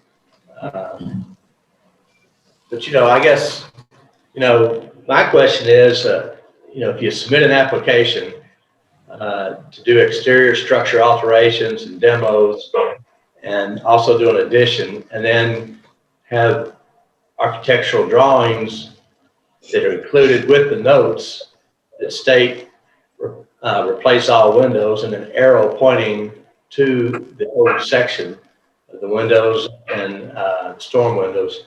And then also, we submitted those in a PDF. If you take a PDF on an iPad, which I believe that's what the board has, then you can expand that out. It looks like what has happened is they copied that on a copier and sent it out to where maybe you couldn't expand it. I don't know. But my question was, if we presented it the way it was, why did it get presented to the HRB differently? Ours was pretty black and white. Wadia is quite a design person, and we had not only what the HRB members had, but we had the full plans there, and we referred to them throughout actually both meetings. And we also met with Hrb prior to both meetings. Wadia and I did personally, and went over each and every one of them. I thought it was very interesting that 30 minutes before the second meeting, I get a phone call, and it's from Hrb on my cell phone, and she said that David Hall wanted to make a presentation. And I said, well, why? She said, well, he just has some comments. And so I said, I had no idea. I said, well, if he's on the agenda, I wouldn't let him speak. But Mr. Conway, I don't want to rush you, but I do want to give the council some time, because they may have some more questions for you. So, In addition to the front part on the question, if you remember, we put it out on the side, right? I did think, Hrb or Mr. Conway, that there was some paint maybe, but maybe I'm mistaken, that maybe painting the structure was one of the things that would have related to both the original and the addition. That was correct. So paint was approved for the original structure, That was the only thing that was approved for that particular part. Separately, we just told you what color it was and gave you the Benjamin Moore color code. We didn't say that for the addition or for the oldest, it's for the project, just like doing for the windows. Right. And that would have been a separate COA number, of course. So I don't know if any other members of the council who haven't had any comment, have anything to add, or if there's any questions from anyone else. I've got one question. Councilman Shekels. Where did David Hall come in at? So David Hall, apparently, I don't want to speak, but if you've listened to the audio, he appeared at the meeting and on whose behalf? On whose behalf? Or whose request? Mr. Shekels, the meetings are open to the public, and there are people that actually do check our agendas and come to the meetings, especially if there's projects that they really care about. So I believe that Mr. Hall had seen that this was up for discussion at this particular month, and he had decided that he wanted to weigh in. He has a very fond affinity for this house. And I believe he lived there or at some point, but he was very particular and very happy about the house. And so he wanted to present. These are open to the public. Anyone is welcome to talk about it. I believe in a project that Joe had recently done. Some people or is working on. People also from North 3rd Street came to present, wondering, having concerns. So they're open for anyone who wants to speak to or for against the project. Bill, I'll tell you, this is Bill Conway. I was somewhat surprised that he had been provided the whole packet, and he had cut and spliced and reconfigured Richey's drawings, kind of like a little dollhouse, the way he wanted to have it done. And I thought that was kind of very unusual for just a concerned citizen to end up with a whole packet and be able to. So my question was he employed by the HRB? Because that's what it looked like to me. He was not employed by HRB, Bill. Well, Mr. Conway, I was just going to tell you, I know that we have had, I can't recall that far back, but there have been other projects where neighbors or neighboring businesses or people who think that something is going to get approved that they didn't get approved have made open records requests for COAs in advance of the meetings. And so I can't tell you that's where he got it. I don't recall that offhand, but that may be, I know that came up recently with another project where a neighbor had requested the COA in advance. So did he ask for records? That I don't know, and I'm not sure that we would have, because the materials are provided, for the meeting. So I don't know. I can't tell you because it's been, at that point it would be a year and a half ago, but that has happened certainly where they've requested COAs. So it would be possible. Councilman Shekels, did you have something else? I'm sorry. Or Thomas, did you have something else? I was just going to ask the question, did Mr. Hall's presentation have a major impact on the decision that HRB made?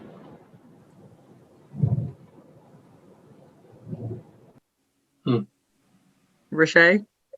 I think it totally confused everyone. I would say that would be the primary impact from Bill's perspective. When you go to present a project and a third party shows up, and like imagine us here today and all of a sudden David Hall comes on and wants to be the first one to speak and talks for 20 minutes about this. I mean, it would confuse matters. And so that's what really happened. And that's my belief as to why the meeting went the way it did. And if any confusion occurred, it was really his fault. And he literally showed up he had been on the project. I think there was a lot of discussion about the roof line. He didn't like the elevation. And so he got them to lower the roof line a foot on the addition, which resulted in some of the rooms being, having very low ceilings. So, I mean, he certainly impacted the presentation. He certainly impacted what was approved with respect to the roof line and some of the things like that. Well, and I would like to state too that with Mr. Hall coming in with the particular thing, what I feel the intention was different, because I feel that the intention was to help make the addition possible. So I feel like he was giving advice because of where he had this position and his architectural significance. He's trained in that kind of thing with, you know, to note architectural details extremely well. So I feel like, truthfully to me, and I believe this completely, his opinion was to help make the addition possible so that Mr. Conway could get the addition. He did suggest some changes, but overall it was to see that the project went forward instead of to halt it. Hey, did you call him and ask him to look at the project, or did he ask for open records? I can't remember, Bill. I honestly can't remember. I know that he was interested in the project and he came to me to speak about the project, and I can't remember how that was initiated exactly. Well, his recommendations started off with wanting to lower the roof line 2 feet, and HRB went and lowered it 1 foot. But by doing that, that also lowers the interior sidewalls to about 6 foot. So for a tall person, you know, it's going to be pretty difficult when 3 of those rooms in the addition upstairs are bathrooms. I refer to it as, you know, most beautiful small town in America's Airbnb is specifically designed for midgets, because when you look out the windows, you have to bend your head down to look out. It's kind of a little bit embarrassing. They kind of rubs me a little bit the wrong way. But, and the original roof line was below the main structure's roof line to begin with. But we don't want to even get into David Hall. I have one other thing to ask Rashay, if I could. Go ahead. Rashay, all right, when we always do in-kind replacement, do windows would not fall into this category? No, and that was part of kind of a little bit of what I talked about, because unfortunately in-kind replacements means they have to be made to the exact replicas of what was there. In the meetings of February of 2021, it was noted that the windows, I believe, there were 10 different size windows because they were all custom made for this particular house. So unfortunately, simulated divided light windows are not in-kind replacements. What we required of Demir Sarek of Cafe Primo was that he had to build exact replicas of those windows. He had CAD drawings of those windows, professional design drawings of those windows, of each window, showing that it would, the stop and, you know, basically the jambs, everything was still in place and would be rebuilt because they were beyond repair. And so that is, go ahead. All right, well, my reason for asking this, and maybe this is not right, but I mean, is it possible, and I don't know this, if the frames were still good or not, and maybe David could answer that, you know, we use replacement windows and replace windows. We kind of, some of our terminology gets kind of mixed around a little bit there, but, you know, could those frames still be replaced and then replace the sashes with replacement windows that do fit that size? I think their reason for wanting to replace them is like everybody else. They just don't want that long-term maintenance that comes around every 2 years. And I think that's probably the reason for this. I could be wrong on that. But I guess my question is, if the frame is saved, and then most seals have to be replaced anyway, because they almost always rot when they sit there with that kind of abuse over the years. So would that work, you know, and do Joe, we're actually, we're the frame, we are not requesting the frame be redone. We're actually just asking that the original sashes be put back. The frame, the joints, everything else with those windows we're not requesting that those be redone whatsoever. We're literally just requesting the original sashes go back. That's it. Well, that's not the question I asked though. Yeah. But in kind, what if I mean, what if some of those could not be replaced? What if they're so bad that you just can't possibly replace them? I mean, it's just not feasible to replace them. How about that? The sashes, you mean? Yes.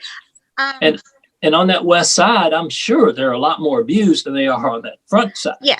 So there's 13 sashes that were reviewed by Mr. Kennedy, and only 10 would need to be put back. So there's actually 3 separate sashes to use separate parts for if they were so deteriorated.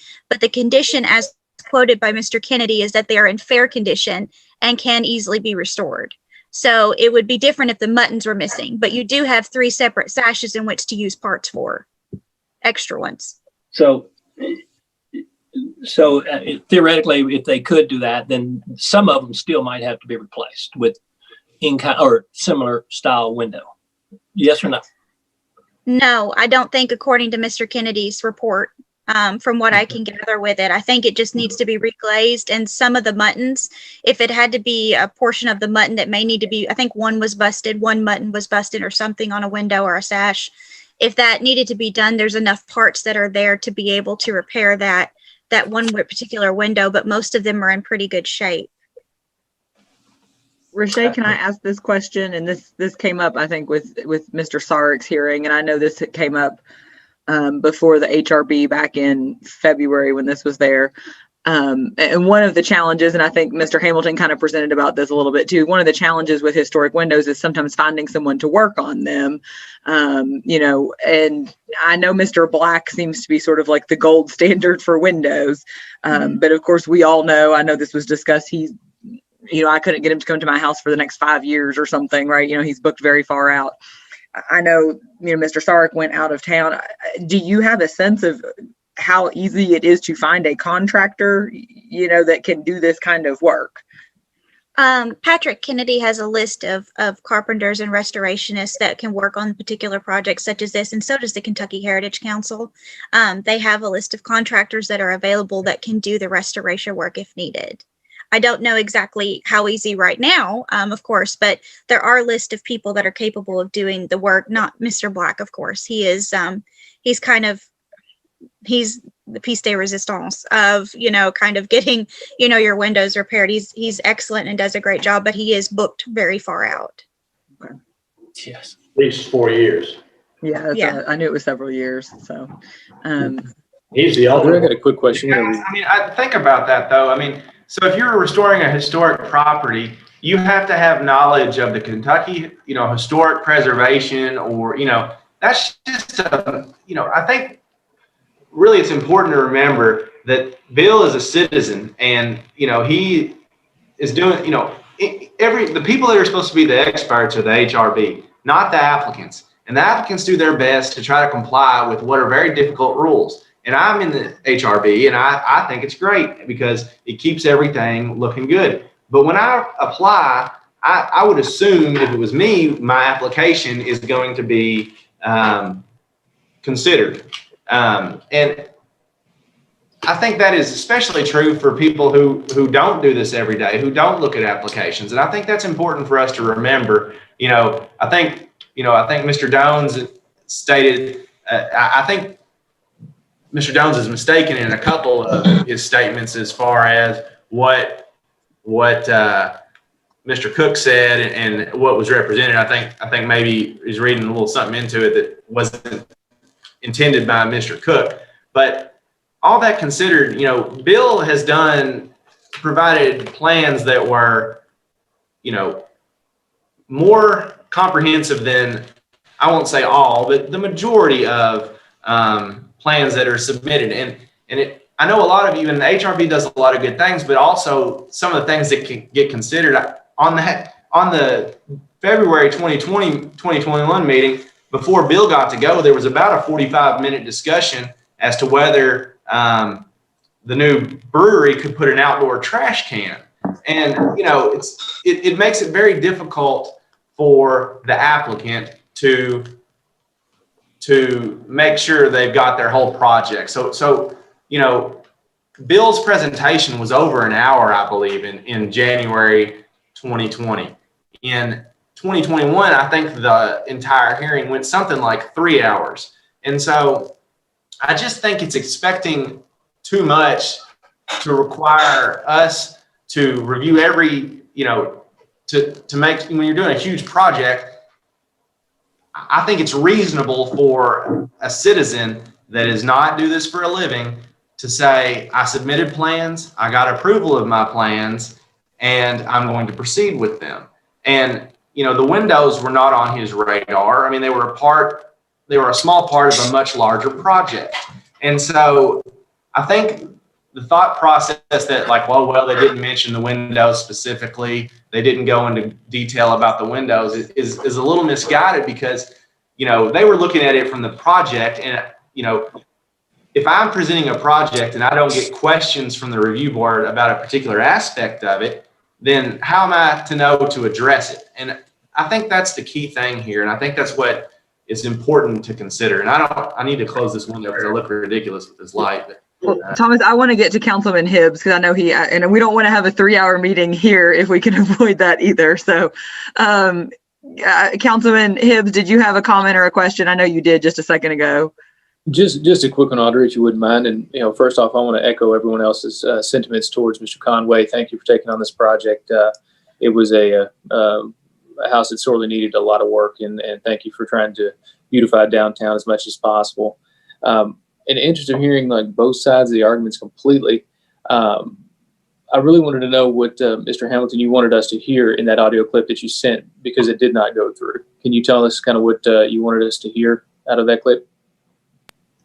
Well, briefly, it was just basically the entire conversation of the project. Well, number one, if you listen, I think it's starting about an hour and 19 minutes into the January 2020 audio, that's when they start talking about the windows. And of course, you can listen to the rest of it, but I think that you can hear that they reference new windows, and the implication to me is that if you're talking about new windows in a certain part and then windows generally later on, that they were discussing the old historic windows, or at least that Bill and Wadia and Dave thought that that's what they were discussing. So I think if you listen, starting at about an hour and 19 minutes in, if I recall correctly, that I wanted just to listen specifically to that portion, and that's what I was trying to get at. And Councilman Hibbs, that was in your materials as Exhibit P, I believe. Yes. You know, and I don't know, you may be about right, Thomas, because I think that there's a couple of clips there afterwards where they're still talking about the windows at about an hour and 21 minutes or so. So I would assume the discussion started somewhere around the mark you said. Sure. Yes, ma'am. Thank you. Can I ask Rashay a question, please? Go right ahead. Okay. As I've been listening to all of this, I've gone back to the original plan, and I know that HRB was presented it on paper, so they didn't have the ability to enlarge it like we have today on our iPads. We're losing Betty.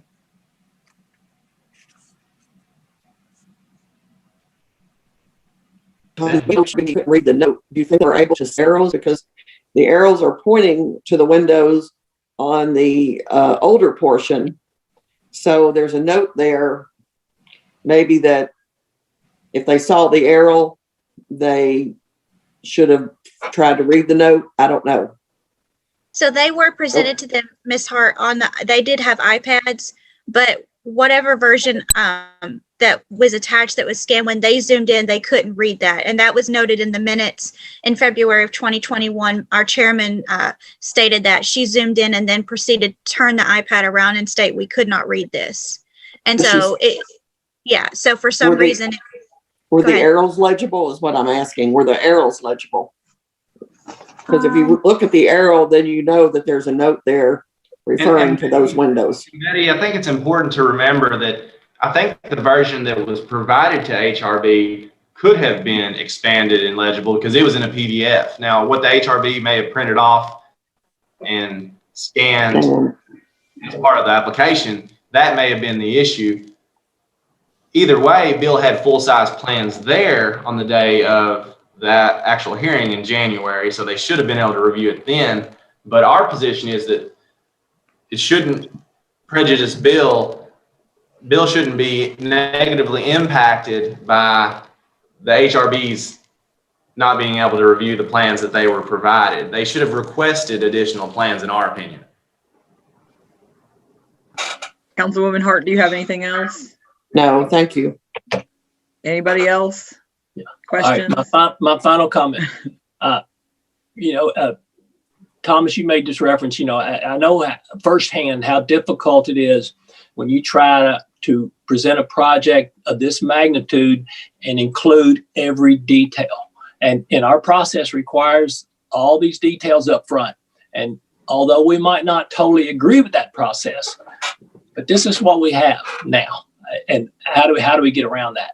And then, and I think the reason that everybody wants to be in this historic district and why property values up and all that is because of our passion to preserve and protect these areas. And that's our rules now. And I just, that's my piece. And I think maybe in this case right here, right now, I think, and I hope that's the case, that they just got kind of caught up in trying to move forward and keep things going, and might have made a wrong decision and putting the windows in without getting them approved. So Joe, can I make a comment? Sure. When I said that we submitted the plans and the application, I said, well, how come that what we wrote up wasn't presented to the board, or it was presented differently? Because the Hrb department, and I'm not sure if it was Roche or she had a couple of interns there, I think in December about this time, and we put the 10 or 12 different COAs together. But I asked Roche that, and she and I and Audrey were on a Zoom meeting, and she stated that it was a misunderstanding. And Mr. Conway, do you mean when you say what you wrote up, do you mean the note on the plan wasn't noted, or is there some other document you're talking about that would have been presented? No, I'm not talking about anything that was presented. I'm just talking about the conversation that you and Roche and I had about why it was presented to the board differently than what we submitted. And Roche said it was a misunderstanding. I also stated, Bill, I stated that during the February 2021 meeting that I didn't believe I had misrepresented anything at that point. And so. Can I finish? Yes. Okay. So what I was wondering is if you remember saying that you just thought it was addition, so that's how you wrote it up for the entire application.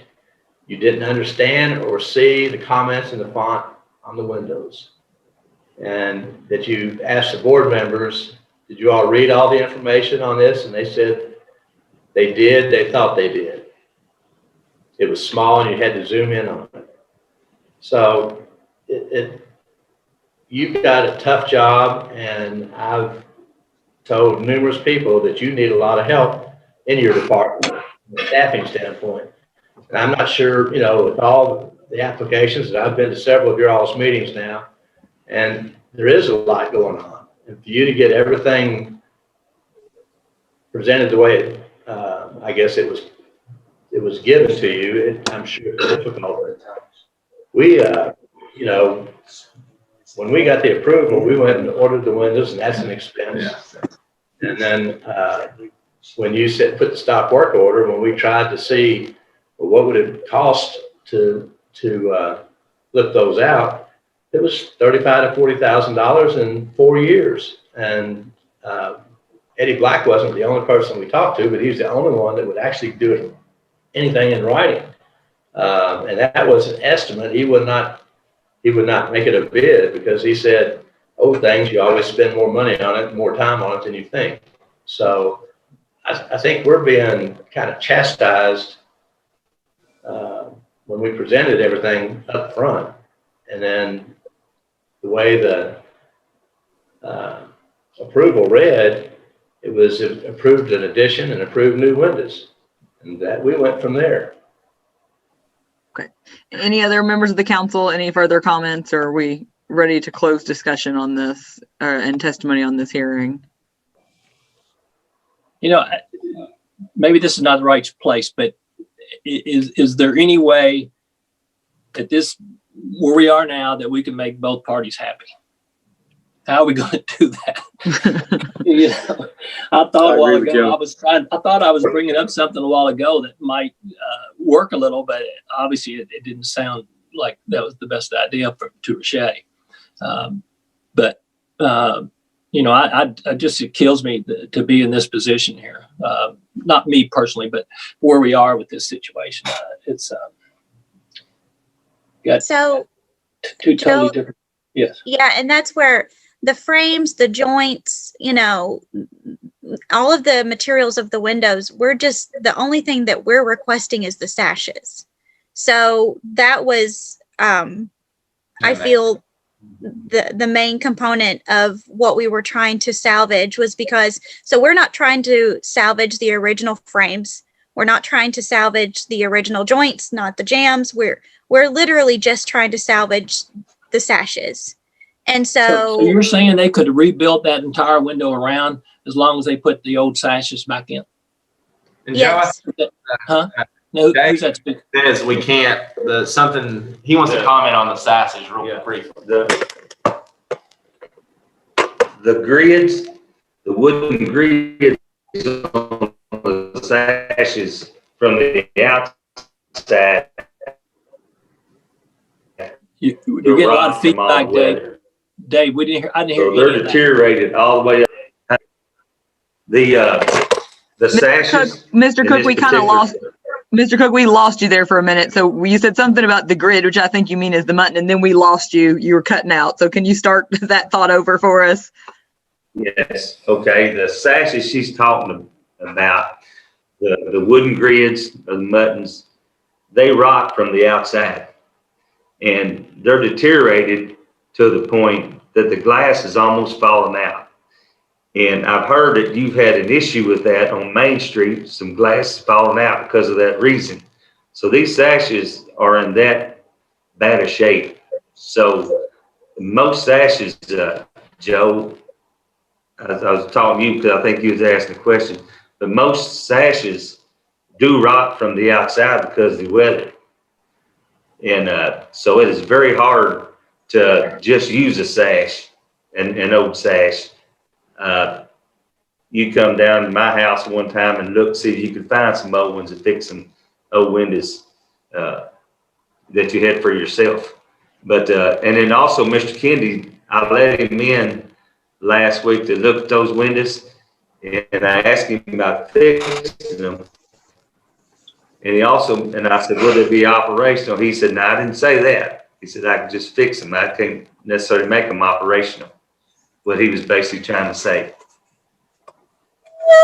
Well, yes, and according to Mr. Kennedy, in page 2, it states at the very top, the 150-year-old sashes are in fair condition and easily restorable. So I just believe we have basically two separate views on this matter. So to your point, Councilman Buckman, I guess, you know, I mean, I don't want to curtail discussion if there's further discussion, but, you know, the way I sort of see the council, I suppose, can approve override the Historic Review Board's decision, which you all are entitled to make your own decision based on the evidence you've heard here and what was presented before. You could approve it and say he can keep the windows as installed. You could deny it and say you have to put the historic windows back as they were. If a member of the council has a compromise somewhere in between that they can craft, certainly they could make a motion to that effect as well. If there's further discussion, we can take that, but if not, we can close discussion, I guess, and see if there's anyone who has a motion they'd like to make. And I don't want to propose what those, but you could approve the application with certain conditions, if you have some idea, Councilman Buckman, of what those might be. Audrey, to Councilman Buckman's proposal, and excuse my ignorance if this is not feasible, please let me know. Can you combine the old sashes with the new windows somehow to satisfy both parties? Let me say, Rashay's shaking her head no, but I don't know, sort of from a contractor's, I don't know, if that can be done. I think that's what Rashay's talking about, and I don't know enough about, I know more about historic windows now than I ever thought I would. Sure, maybe that's a Rashay question. Sorry about that, but I was trying to come up with a compromise for both parties there. As far as for me, Councilman Hibbs, no, because we are allowing the frames to be rebuilt. They're already basically in there. We've allowed for the jambs, we've allowed for the joints, we've allowed for everything else to be rebuilt. We are just asking for the sashes to be put back. But I So- think his. Oh, and he's asking, can we combine them? Right. So you have true divided lights versus simulated divided lights. It won't look correct at all. And we've never allowed that kind of compromise in the historic district. So again, referring back to Demir, we've had to have him replicate that exactly. So there was no combination that was left for him to do something to that effect. So combining simulated divided light windows with true divided light windows, and that means like single panes of glass versus double pane windows that have a fake grid in between with an exterior and interior mutton as simulated divided lights. Allowing that combination, I don't feel would be appropriate for the home. Okay, thank you. So Rashay, if they, and I'll shut up after, I promise. If they agreed to have those windows made exactly like the windows they're called rotted, they still would not be approved? Yes, so if they were to, but the problem is that the sashes that are in there are not in kind. So these are simulated. I do.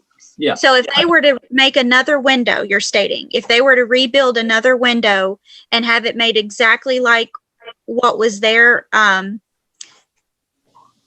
yes, if they were deteriorated beyond repair, but we have an account stating that the original windows are salvageable. So that's unfortunately, that's kind of the issue that we're running against, is we have a window expert that stated that the windows are not beyond repair at this point. Demir's were considered beyond repair. If you'd asked me to put a new window in or a replacement window in, I'd have been happy to have done that. I mean, we've waited, it's over a year now at a standstill because of what's going on. So Councilman Buckman, are you, I don't know if you have a thought that you're moving toward, or no. I mean, that's what I mean, my feeling was earlier, just to reclaim some of the old wood. You know, evidently the frame's not that important, but the sash is. So I was hoping to be able to take some of the old and add maybe the new back, you know, just to appease maybe everybody here. But it doesn't sound like the frame is that important. But, you know, I'm going to bet they're still in good shape. I mean, they're very seldom you see those rotted away completely. That just doesn't happen. But that was kind of where I was hoping, you know, maybe it could be some consideration, but that's okay. That's really, that was my idea. And you know, that would be a total overhaul again for Mr. Conway, because you can't use what's there. There's no question about that.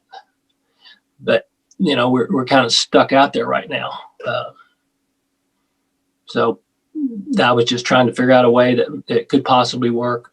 And it's hard. It's very difficult to find someone to make those windows, to make that type of window. You can look forever. They're very difficult to find somebody that'll even touch that window today. Make them new. But the repair people, they're as hard to come by as you know, who has 3 years to wait to repair a window? I don't know how you go about doing that. But so that was my suggestion. But my question to Audrey and Rashay was, when does an old window become a new window? When you do the repairs, where's the axis cross to where the repairs ends up making it a new window versus an old one? I would defer that to someone who's an expert on windows, and that is certainly not me.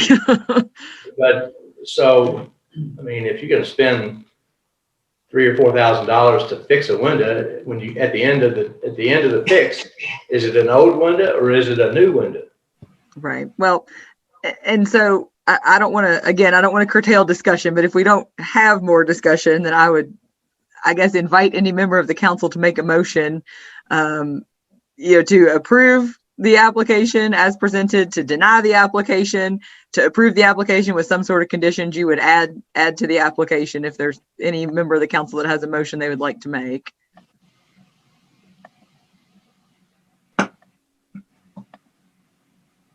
I'll be brave. I'll say, don't all jump at once. I'll be brave. And I would just want to preface it by saying, I certainly appreciate all of the work of the Historic Review Board. I can't imagine how difficult their job is. With that being said, and I'm basing my motion on the original plan where the notes and the arrow pointed to the window and indicating that the windows on the old position, the old part of the building would be replaced. I make a motion that we allow Mr. Conway to keep the windows. And I'm open to any amendments on that. Well, and so just to be clear, Councilwoman Hart, your motion is to approve Mr. Conway's amended application requesting to keep the windows as currently installed on the home. Is that correct? That's correct. Okay. Do we have a second? Do we have a second to Councilwoman Hart's motion?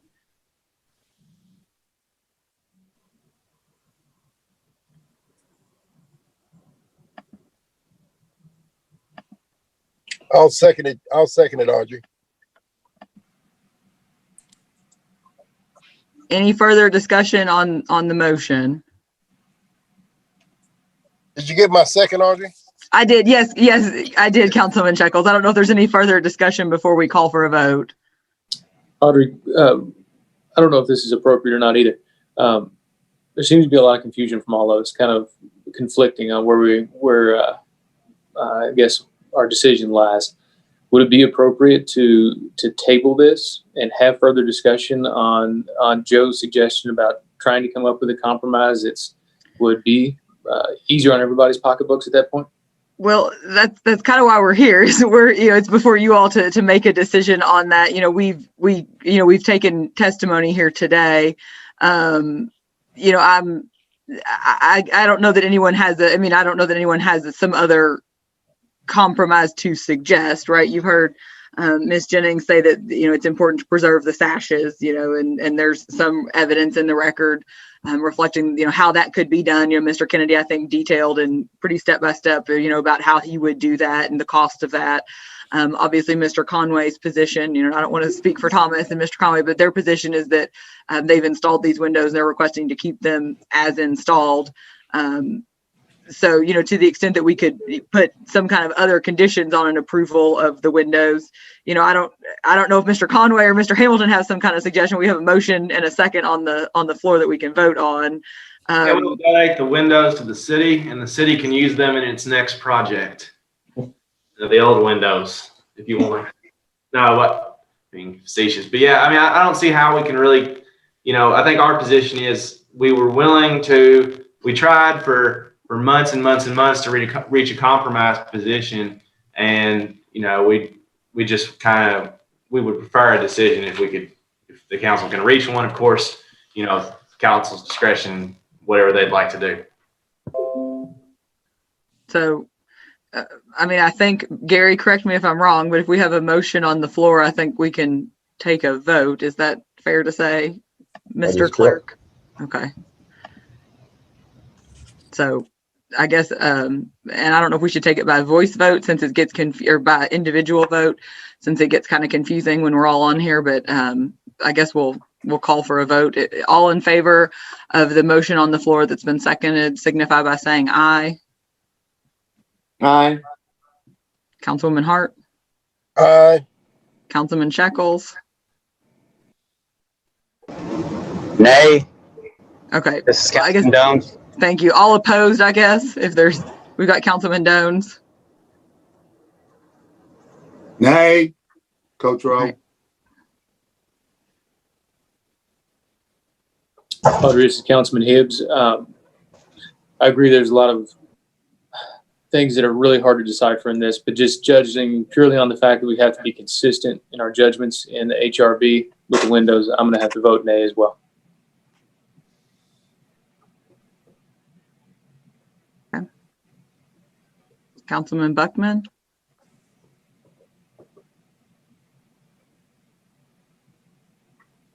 I think you're on mute, Joe. I'm sorry. Yeah, I voted no. I'm sorry. Okay, sorry. Okay. So the motion, what now? So the motion just procedurally, the motion to allow Mr. Conway to keep the windows, I believe if I counted right, failed 4-2. So do I have a motion, another motion to be proposed? Oh, yeah, I'll try to do this, okay? I would like to make a motion that, once again, that Mr. Conway attempts to work with the HRB board to use as much of those windows that are feasible and be able to replace the window sashes that are beyond repair. That's my motion. So just so I'm clear, so you're making a motion that Mr. Conway be required to, I guess, work with the preservation coordinator to restore and return to the home, I guess, the historic sashes to the extent that they can be repaired. Am I understanding that? Repaired or I've got a question. With equipment. How are you going to replace something that's beyond repair? That's the question I need to ask. With that motion, how are you going to make a motion to repair something that is beyond repair? Well, I guess what I mean by that is they would have to have a window made to those specifications that they can't repair that window, Bill. Well, maybe that's what you meant to say, but the way it came out was you want to repair something that's beyond repair. It didn't make sense to me. So well, I said the ones that can be repaired, but the ones that are beyond repair, to allow them to have new sashes made. Okay. I don't know where else to go with this. Okay. That's a little more clear. That's a little more clear when you said that, but the way it came out the first time, it didn't sound like that. Okay. Well, I'm not trying to be a lawyer here. I'm far from it. So somebody's got to help me a little bit. So let me, and I'm not a window. I would second that motion. Okay. And we've got a second from Coach Rowe. All in favor of the motion on the floor signify by saying aye. Aye. Aye. Aye. Aye. And Hibbs. All opposed. I'm sorry, Audrey. I got confused. Can you repeat the motion? So the motion on the floor, let me make sure I'm stating it correctly, from Councilman Buckman is that his request is that we would deny the request to keep the windows that are installed and would require Mr. Conway to work with the preservation coordinator to restore those sashes that can be restored, and those that are beyond repair would be replaced with something that was to the same specifications as the window, the historic window. Is that fair? Is that correct? Yes, ma'am. Okay. And that's really the only other option since the other motion failed, correct? Yeah, I guess that's where we are. So, so any opposed to the motion? So I will.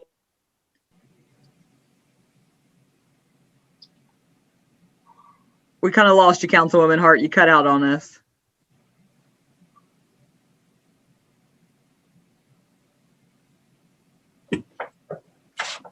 Guys, Audrey, I'd vote aye on that motion because it's something, a decision has to be made one way or the other tonight. So it's time to do something. Okay. Instead of carrying this on and on and on. Gary, did you get these votes, Gary or Lisa? Hopefully. I'm still uncertain about Betty's. She kind of cut out on us. I apologize. I am voting in favor of the motion since it's the only other alternative. Okay. Guys, I think Mr. Cook does have a question with respect to what's being voted on. Dave, do you mind just asking? Yeah, y'all just voted on repairing a window or having one built spec just like it.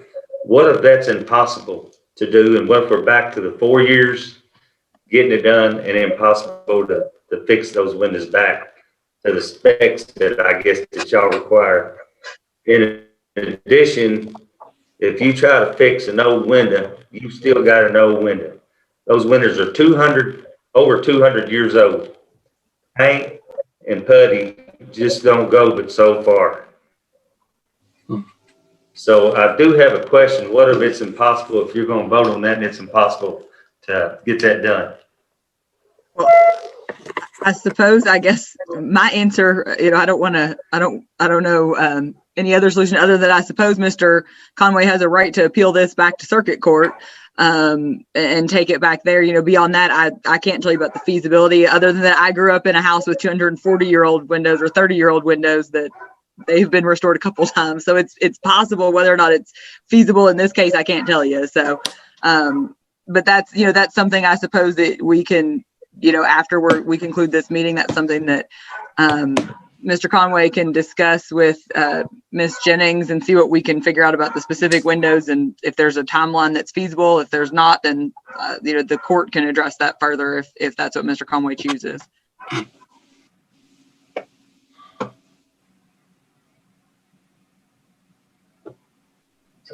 Motion passed. I guess we've taken a vote on my dogs are all barking. I don't know why.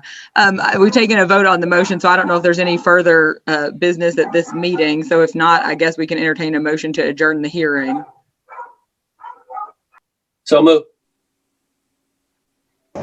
Second. All in favor, signify by saying aye. Aye. The hearing is adjourned. Thank you guys. Have a great evening.